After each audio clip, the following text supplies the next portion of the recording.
So our May segment will specifically talk about challenges that Filipino startups and small and medium-sized enterprises face in their people processes, and perhaps how they can break through so they can go from local to global. Now, our guest today comes with 20 years of extensive cross border management experience across the Asia Pacific region. He takes pride in working with different organizations, ranging from startups to large enterprises.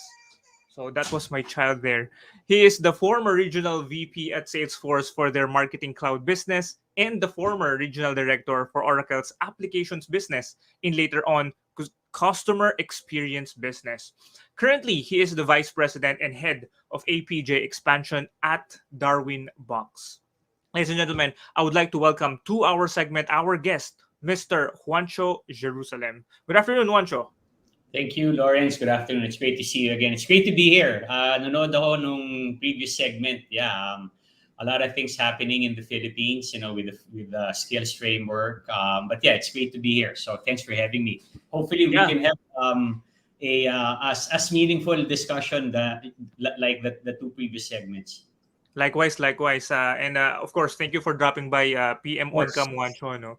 And perhaps to start off, let me ask you our first question. of We course. know that Darwinbox has been making major strides in transforming HR and people processes for Filipino Yes. organizations. No? And so that's why I am interested to hear if you can share some insights on what you are seeing currently as as the most common challenges Of that course. our local organizations encounter, no, and perhaps limit them from being excellent in terms of global standards. Okay, that's a great question, Lawrence. But I think let me walk back a few years. Congratulations to the startup community in the Philippines. I think 4 years ago, I was doing research. Yung funding na nakukuha ng startups back in 2018 was only in the range of about 300 million. Pero ngayon, it's already surpassed 1 billion. In between, there was a pandemic. There's the great resignation that happened. Pero credit again to all the Filipino founders, right, for really sticking to their startup businesses and really making it grow. So to see it grow threefold in the last 3 years, I think that's an incredible result. So, and I think right now in the Philippines, meron na yata tayong something like 700 or 800 startups. So it's good to see it to grow and grow. To answer your question, I think I can think of three things, right? So for growing companies, I think problema nila yung how to scale such a fast growth company, right? So, I mean, classic example with Darwinbox, we're a 6, 7 year old company. We've been growing threefold year on year. And, kailangan mo ng system to support such growth, di ba? Otherwise, pag hindi mo siya nasusuportahan ng tama through technology, nagkakaroon ng problema in terms of employees not feeling good about themselves, attrition and whatnot, right? So that to me is actually top of mind. Second, it's been a topic yung globalization ng Filipinos. I think for growing startups, they would also need the system that really supports globalization, di ba? Kasi as you know, I think the Filipino talent is much sought after globally. So we need a system that can help you. Oh, teka lang, lumaki na tayo past the Philippines. Gusto ko mag-expand sa Indonesia or sa US. Kailangan mo ng system to support that. And I think third, last but not the least, it's really employee experience. I think there's been a very big focus on really honing in on the Filipino employee and making sure that they feel valued, that they remain productive in a very complex setup, di ba? Kasi dati, very simple. Pre-pandemic, we go to the office, we spend 8, 9 hours, and then we go home. Pero ngayon, you have a lot of choices, di ba? You can work hybrid, you can work from home, you can work from Palawan or from Boracay. It's become very, very dynamic. And if we don't really focus on the employee, making sure that, again, like what I've said, they feel valued, they're being productive, whatever the setup is. Employee experience, I think, is really the new currency in HR tech. Hopefully that answers your question, Lawrence. Yeah, definitely. And thank you for putting context muna, Wancho, no, kung gaano nakalaki yung in-expand ng Absolutely. ating Filipino startup ecosystem, no. Very very good number. Very very encouraging actually, no, for Yeah, our entrepreneurs here locally. absolutely, absolutely. So, Wancho, you mentioned, no, from the earlier question that from siguro scaling to support eventual rapid growth, no, up until employee experience, some of the Yes. most common challenges that your Filipino partners face in their HR process excellence journey.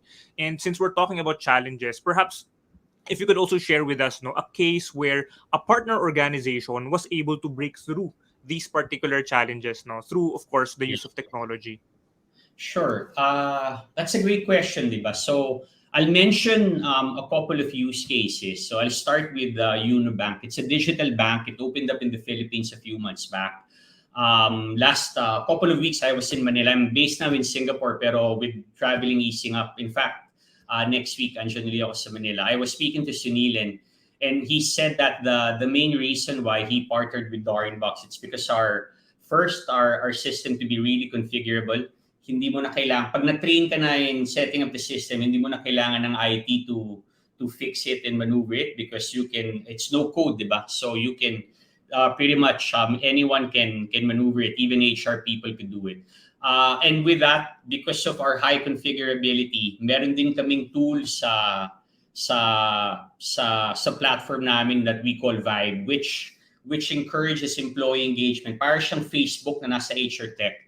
And really, the reason why he partnered with us is one, he started small in the Philippines. I think it's only about 50 or 70 employees. But the scale is incredible. So I think in the next year or so, they will grow maybe 5 or even tenfold. So he needed a system that could support the growth, the main problem that I mentioned earlier, which is about scale, and again making sure that employees are engaged, right? So Yeah. again, I read quite a lot of articles.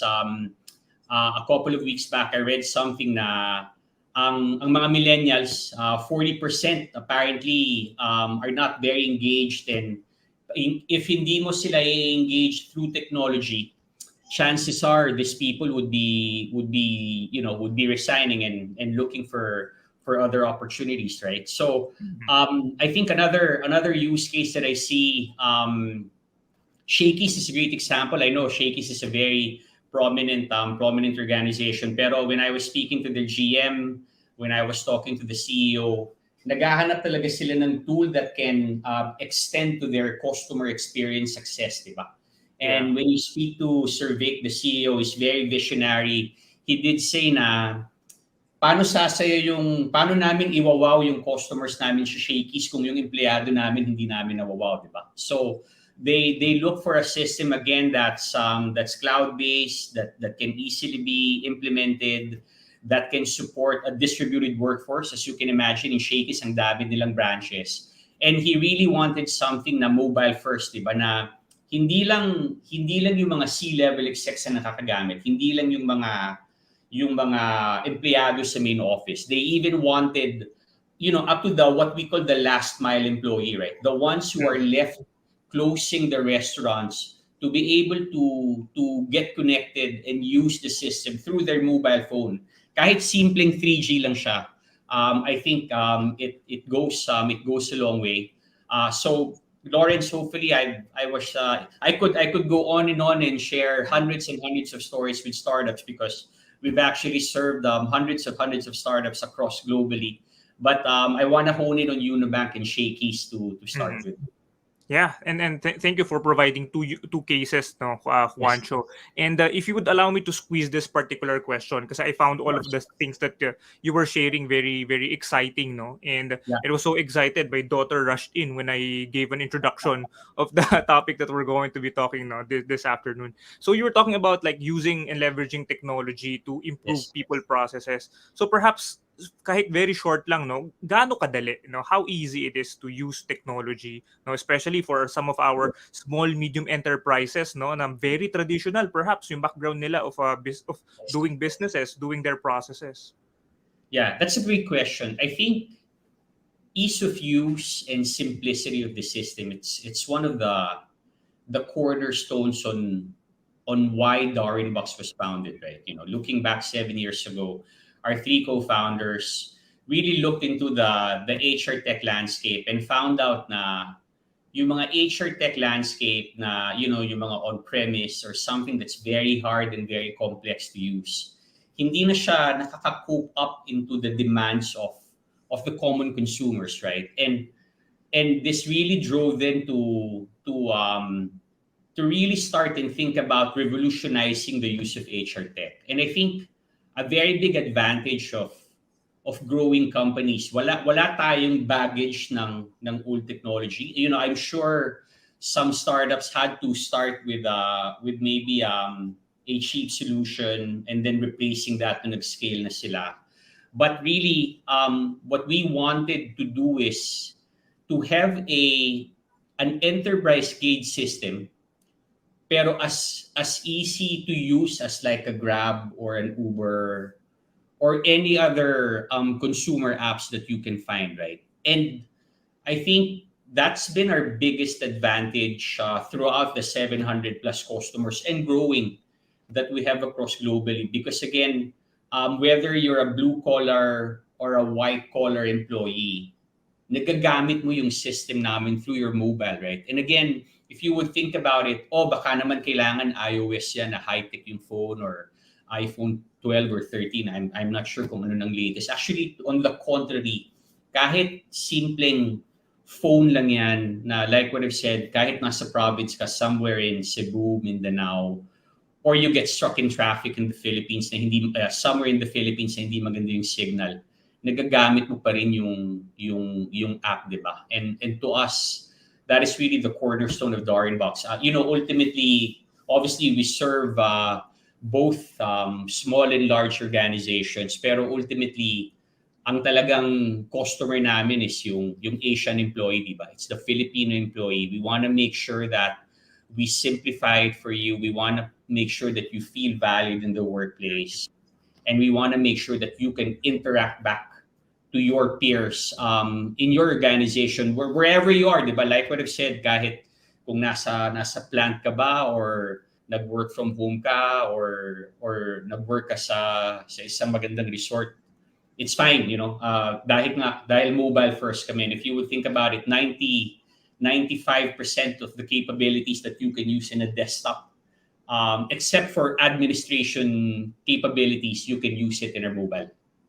Mm-hmm. Thank you for sharing, Juancho, no, and it's just really great to hear, no, in terms of like ensuring that the Filipino goes from local to global. We have the support of the government earlier, no, we have DTI, PTTC with Idinelli. Of course, we have organizations, no, such as Darwinbox, no, to ensure, no, that there's going to be the necessary support, no, and assistance na pwede nating i-provide to the Filipino, to the local startups, no, and to the local SMEs, no, so that they can continue transforming yung mga processes nila. Definitely. And again, going back, even Darwinbox is expanding. I started in Darwinbox about 12 months ago. When we started, I was the only employee. Pero ngayon, in the Philippines per se, we've grown to more than 1,000 employees globally. In the Philippines, we're now 20-man strong. And hindi to lahat salespeople. These are people who are from customer success, who can implement the product, who are very tech savvy, like most of our Filipino brothers and sisters. And we're very, very serious about the investments in the Philippines because we see a lot of potential. Again, I read something in the article that in the Philippines, it's really more than the capital, but it's really the brains of the Filipinos. That's what we're tapping, diba? We're now going aggressively, building aggressively in the US market. And we know na habang ginugrow namin ng US, kailangan ginugrow din namin ng Philippines kasi ang magsusupport ng growth ng US operations namin, it's not really from India or from Singapore, it's really from the Philippines. Mm-hmm. Yeah. So once again, thank you, Juancho, no, and I am sure that our viewers got the encouragement, no, that is perhaps really needed to continue to push for HR process improvement, no, and specifically through the use of technology. And with the things that you've mentioned, no, expanding pa kayo here locally and perhaps building pa yung infrastructure nyo in Asia, no, I'm pretty sure that there's going to be more opportunities, no, for partnerships and collaboration with PMAP down the road. Definitely. No, we're very, very, we're very respectful of PMAP. This is now, I think, my second or third event we've been engaging with PMAP officers such as you, Lawrence. So no, it's great. It's great to be here. It's great to really promote the Filipino talent. All right. And thank you once again, Juancho. And now that wraps up our Anticipate This segment for the month of May.